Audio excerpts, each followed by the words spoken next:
कि आपकी आंखें बार बार रात्रि में 1 बजे से 4 बजे के बीच खुल जाती है, और वो भी बिना किसी कारण के? अगर हाँ, तो यह कोई साधारण बात नहीं है। शास्त्रों में इस समय को घोर काल और ब्रह्म मुहूर्त कहा गया है। यह वो समय है जब ब्रह्मांड की रहस्यमयी शक्तियां सक्रिय होती हैं, और सबसे ज्यादा प्रभाव इस समय पर इन शक्तियों का ब्रह्मांड में होता है। ऐसा कहा जाता है कि इस समय आत्माएं, ऊर्जा और तांत्रिक शक्तियां अपने उच्चतम स्तर पर होती हैं। कई लोग कहते हैं कि उन्हें उस वक्त बेचैनी, किसी की उपस्थिति या सपने में डरावने संकेत यदि मिलते हैं तो ये संकेत क्या है?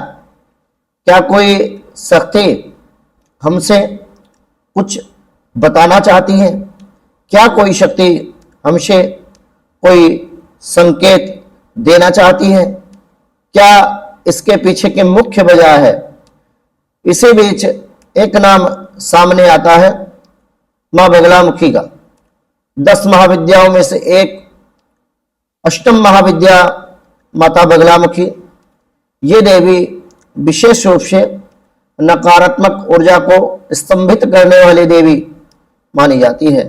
माता बगलामुखी तंत्र की अधिष्ठात्री देवी है, और भगवती बगलामुखी तंत्र, अभिचार आदि क्रियाओं के प्रभाव को, नजर दोष, कुदृष्टि दोष, जादू टोना, शकल नकारात्मक शक्तियों को संपूर्णतः नष्ट करने वाली एवं शत्रुओं के समूह को समूल निस्तेज कर देने वाली शक्ति के रूप में इस कलयुग में पूजित है।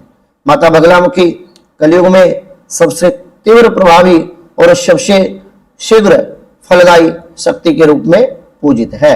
अगर आपकी नींद बार बार इसी समय, जो रहस्यमय समय मैंने आपको बताया, इस समय टूटती है, तो ये एक चेतावनी आपके लिए हो सकती है, या शायद एक बुलावा मां बगलामुखी देवी का हो सकता है। ऐसे में आपको माता बगलामुखी के किसी योग्य साधक के द्वारा माता श्री बगलामुखी पीताम्बरा के मंत्र की दीक्षा लेकर के दीक्षा उपरांत माता श्री बगलामुखी पीताम्बरा का जप आरंभ कर देना चाहिए। यह सिर्फ एक तांत्रिक उपाय नहीं है, बल्कि एक आध्यात्मिक ढाल है। तो अगली बार जब आपकी आंखें 1 बजे से लेकर के 4 बजे के बीच में यदि खुले तो डरे नहीं, ध्यान रखें, मां बगलामुखी को स्मरण करें, और शायद वो आपके किसी अदृश्य खतरे से बचा रही हैं। माता बगलामुखी पीताम्बरा की विशेष कृपा आप पर है, तो भगवती के साधना में आप दीक्षा लेकर के ही जाएं। किसी योग्य गुरु के मार्गदर्शन में आप भगवती की आराधना करें। जानकारी अच्छी लगी हो तो YouTube चैनल और इंस्टाग्राम पेज को फॉलो अवश्य कर ले। सभी बगलामुखी भक्तों को जय माई की जय मां कामाख्या।